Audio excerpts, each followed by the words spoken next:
thought cap was a big deal. Huh? All right, guys. We have Coach Self. He'll be the only one available today. Hey, Coach, guys. do you anticipate having everybody for the Big 12 championship this week? No, we are going to be light 2 players. David McCormick and Tristan Anaruna both went into the COVID-19 protocol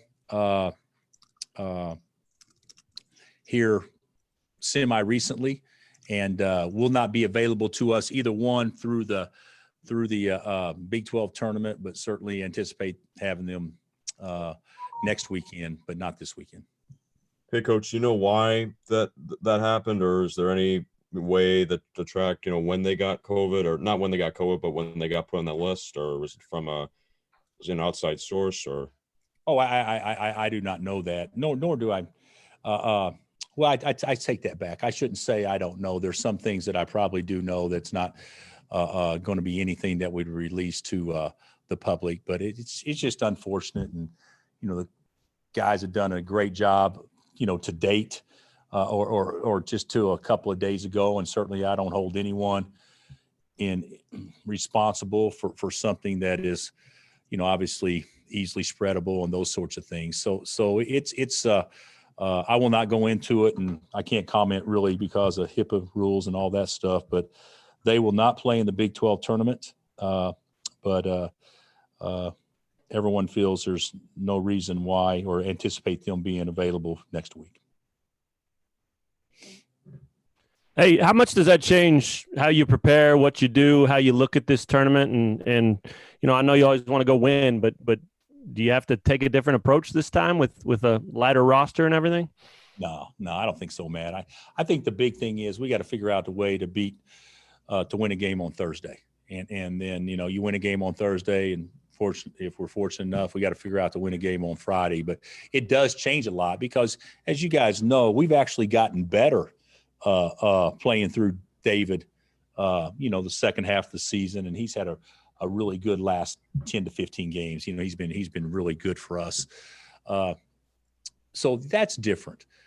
On a plus side, though, if we're going to go into the NCAA tournament thinking we're going to have to play just one way, and then that one way is taken from us, we haven't really had a chance to prepare or practice it. So I'm looking at it as we're going to be better playing small in the NCAA tournament, even though, we have Mitch, obviously, but we're going to be better playing small in the NCAA tournaments because it's forced us to change kind of our game plan into this one.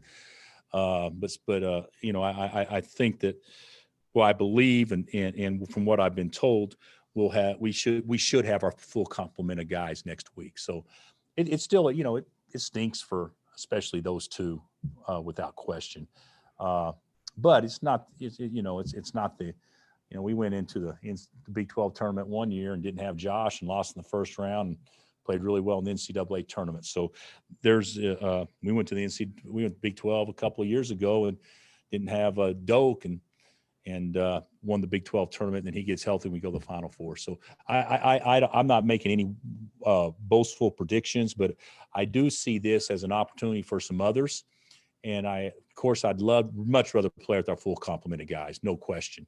And especially in a league that's this good, because, you got to beat 3 great teams in order to have a chance in order to win it, you got to beat 3 great teams. But the bottom line is this week's important, but it's still not as important as next weekend. Are they roommates? Yes. Okay. So that makes sense. Yeah. Yeah, they are. Bill, nobody else has to isolate. Was there ever any thought about that having to happen? GB, that's not a call that I make. That's with everybody through our medical staff and through the county or the municipal COVID restrictions and guidelines. So yeah, we're good in that regard. Hi, Coach. How are you? Karen, I've never been better. Well, I know it looks like we don't pay the light bill here. I'm sorry about the darkness of the computer, but we do. Question is, we've talked about these guys being in bubbles. They're going to be in a bubble in the Big 12 tournament. They're going to be a bubble in the NCAA tournament. But is there any refreshing change going from one bubble to the next and knowing that these guys are coming here and especially in light of the fact that two guys now can't play, the importance of the bubble. I mean, how are they looking at coming to Kansas City and being in another bubble? Well, we haven't, technically, it's a great question, but technically we haven't been in a bubble this year like we're getting ready to go into. We've been in our own little bubble, but still in that bubble, you can kind of come and go. We just try to limit as much access and contact as possible. Moving forward in the Big 12 and the NCAA tournament, it'll be, closed up. The limited access and things like that we've had obviously will not be available to us in the same way moving forward, although there may be some access or ability to get outside the hotel. I don't really know all that yet. So I don't see this as being anything other than a sacrifice that everybody needs to make in order to get to do what you really love to do. So, you've got to have, obviously so many negative tests before you're able to get to Indianapolis and those sorts of things. And we certainly believe and hope that to be true with us. We're just going to be delayed, obviously on having our full complement of guys this week as they're, forced to set out due to the COVID protocols. But I don't think the bubble will be anything than positive. This is one thing I do think. Okay. And so I can put all of you to sleep if in fact that any of you got a poor night's rest last night, because it's pretty boring stuff. But the bottom line is, like, when we go to Maui, I said this the other night, one of the great things about playing in Maui or a preseason tournament is that you actually are housed with other teams. So you're walking around and you see the competitors right there in your same place. I mean, can you imagine the NBA bubble where you're walking down the hallway, you go down to grab something to eat, and you're sitting with somebody you're going to play tomorrow night or something like that. That adds juice, that adds excitement, that adds competitive spirit. And so from that standpoint, I see the bubble as being good. I don't see the bubble as what we can't do, because I've been doing this for a long time, and I can never remember, once the NCAA starts, ever allowing a team to do anything other than sleep, eat, watch tape, listen to music, maybe read, those sorts of things. So I don't think it's going to be as different as what everybody thinks it will be. I think it'll be different for adults, but I don't think it'll be much different for the athletes. Coach, could you said both guys are in the protocol. Does that mean they did not test positive, that it's a contact, or did one or both of them test positive? Due to the regulations, I can't comment on that either way. So they're both in the COVID protocol, and we anticipate having them next week. Then the follow-up is, you mentioned, what they have to do to get back. Can you detail what exactly it takes, 4 tests, 2 tests? No, I can't. I'm not a doctor, so I can't do exactly what it would take to get back. But I know that we're on track of them being back, and everything's in place for them to do so, whatever the requirements are. But you got to ask a medical expert that. I don't know exactly. Do you have any idea who will take Dave's place in the starting lineup? I do. Who would that be? I don't know yet. I got an idea. So, but I'll hold on to that right now till I know a little bit more about maybe how the teams that we could potentially play, maybe how they start and go about things on Wednesday. What's their mindset? How are they taking this news, and especially Dave? Well, I think Dave and Tristan are both down and disappointed. And you hit it on the head, Matt. More probably Dave, because Dave has been such a contributor and all those things, and Tristan hadn't had as many opportunities. But if you don't have Dave, but it sure would be nice to have Tristan, because he would be your next to Mitch. He'd be your only other tall guy. But I think they've taken it very maturely and positively, and hey, you guys go take care of business, and we'll see you next week type attitude. So I don't see it as a total downer for them, because there is the opportunity to come back.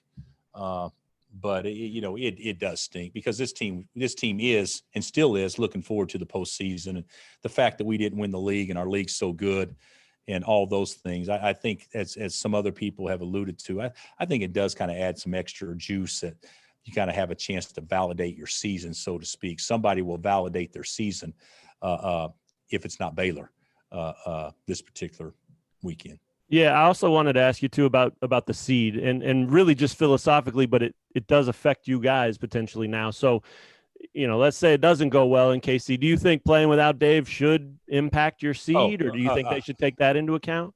I don't know. You'd have to ask somebody on the committee. I know if we win, we're going to takes care of everything. But I will say this: our seed is. I think the last I saw, we were like the 12th seed, if I'm not mistaken, the 4th seed of the 3 line, which, that'd be a great place to be. But, depending on who you're matched up with, you may be better off being a 4 or 5, just depending on the matchups and how that goes. And for us personally, I think this year is more about the matchups than it is most years, just because of knowing what our strengths and weaknesses are. So, everybody wants to be as seated as high as possible, and we still have that opportunity to do that. We're just going to have to really, really compete at a high level, without our full complement of guys. Coach, what have you seen from? Oh, I'm sorry, keep going. Bill, when it comes to kind of following off of what Karen said, your comfort level of now knowing that you're leaving a campus to Kansas City, where you'll be in a bubble, Indianapolis, where you'll be a bubble, but there's also so many teams in that hotel room. What's your comfort level when it comes to being in a situation like that, knowing that there's so many teams, like laundry could be, kind of an issue, and then just food and everything involved with that? Well, first of all, I don't know exactly how everything's going to get laundered, but I do think that has been figured out between the Big 12, the NCAA, and the hotels, respectively. And I also think the food situation, it has been figured out, and I think that'll probably be as every bit as safe as, you have to eat, but every bit as safe as having somebody actually deliver the food to you and then somebody disperse it to your players. So, I don't know all those things. Anything could happen. Something could go wrong, definitely. But I think the bubble will be safer than not being in the bubble. If you're here this weekend, you got a Thursday, a Friday, a Saturday night, the weather's starting to get nicer and all those things. Well, all we're concerned about is, what games are on TV, what's the late game on TV each of those nights, because, we'll be limited and not be able to do much. So I think it is better. I think it's a percentage play. I think it's a safe play. And of course it doesn't guarantee anything, but I think this is what we should be doing. Coach, what have you seen from Oklahoma or Iowa State over the last couple weeks? That'll be the opponent you guys will face in the Big 12 tourney. That's true. And I've studied more Oklahoma, to be real candid with you, up until this point. But I'm watching Iowa State tonight. So, but the whole thing is, we saw Iowa State back-to-back days, and that's been 4 weeks ago. So they're a little bit different team. They didn't have Bolton playing, if I'm not mistaken, the last couple of games, and right. And so I don't know what his availability is to their team. Maybe you guys can help me on that. And but OU has had an unbelievable tough 2 weeks, and they've lost 3 games on last possession against teams that are ranked 12th and 13th in the country. So, so people can say, well, they're not playing as well. That's BS. You don't get to the last possession with those other teams unless you play well. So I know that they're more than capable, and Lon does such a good job of playing to the matchups he wants and those sorts of things. So, we're going to have to really, guard the ball, keep them off the free throw line, and still protect the arc. And that's not easy to do with those guys. Hey, Coach, is in your mind, or is there a few guys you'd like to see step up this week in Kansas City with David and Tristan out? Yeah, well, I would like to see everybody step up. We've all talked about that postseason, everybody giving a little bit more. But, without putting pressure on anybody, your best players need to perform in the games that matter the most. So, Ochai and Marcus and Jalen and Christian, they need to bring it. and granted, it doesn't have to be that they all bring it and are great the same game. Of course, that would be nice. We'd be hard to deal with if that's the case. But we need those guys to all, bring it, because they're going to have probably a bigger role than what they've had, and certainly, Bryce and Mitch and Juan and Tyon. That's a great opportunity for them to step up too. So I actually am excited about watching us grow over a course. I hope 3 days, but I know it could be one day. But I'm actually excited about watching us grow this weekend. Is there a possibility that Muscadin could possibly get some minutes? Yes. Yeah. Yeah. Sure. There's a possibility. Absolutely. Yeah. There was a time also, and we talked about that. If he did Jethro, foul issues, Jalen and Mitch, and can he spare a couple of minutes here and there? Absolutely, and we can certainly do that and have confidence in him to do that. But minus the foul situations, we actually played some of our best ball of the year when we played small. So we haven't practiced that a lot, but the recent practices, we put a lot of time in on that. Bill, do you trust the progress of DeJuan enough to consider him for a start? Sure, I do. Absolutely. Absolutely. There's reasons why we would do certain things, but we'll let it play. We'll let it play out. He's done well here of late, especially. Bill, a lot's been going on. Have you spoken to Les, and how do you view what's been going on the last week or so with that? I spoke with Les only by text a couple of days ago, and of course I think it's obviously it's a hard situation for everybody involved, and so it's you feel bad. Me personally, I feel bad for all parties, and certainly I was really really pleased to see the statement that Les made last night. I read that and I'm like going, what a perfect way to say it. And I know the school has hard decisions that they've had to make, and certainly respect those. But it's a hard time for anybody that'd be involved with that. And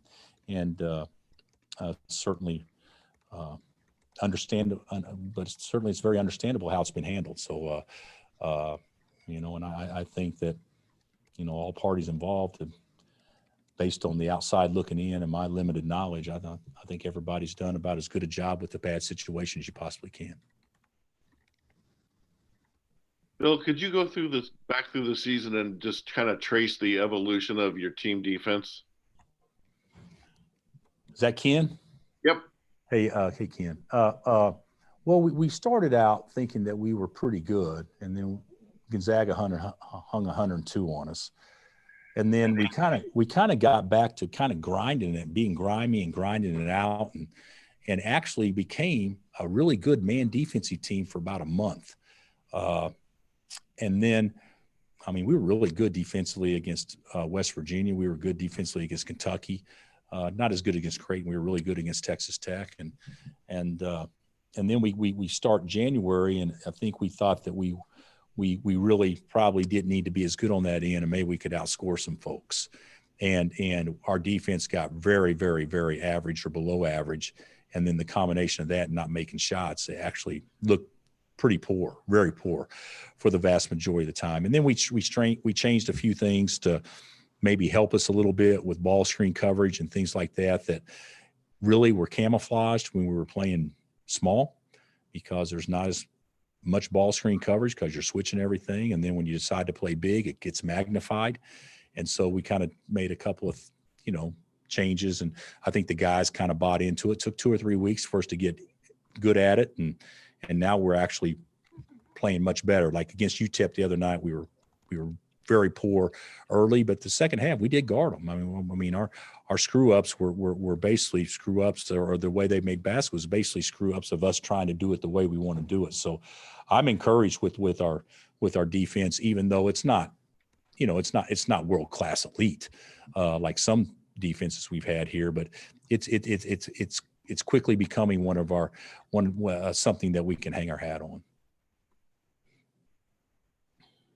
Bill, as we sit here in the postseason now, do you ever think about getting here and how unlikely that might have seemed at one point this year when we had all the postponements and cancellations? Just what's your thought on how college basketball has navigated this unusual year? I actually think the players, the coaches, and primarily the medical staffs have done an unbelievable job navigating it. I think my group that I work with on a daily basis have been spectacular. And, I hate to sound like I had any insight, but I've said all along, so much of this is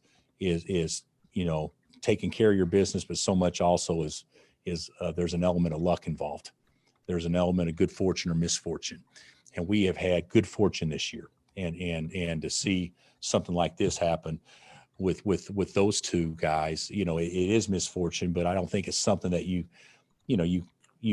kind of wonder, those teams that had pauses, they may be in better shape than the teams that haven't had pauses, just because of the 90-day window and the testing protocols and everything else. But of course, the unfortunate thing is you don't know what the long-term effects could potentially be if you do contract it. So, we tried hard to stay negative, and we've done a really good job. And, we've caught an unfortunate break, but fortunately for us, it wasn't so late that we couldn't recover. Even though it's not perfect, we can recover from this. So I think everybody in college basketball should be applauded for the sacrifices and the efforts they've made to get to this point.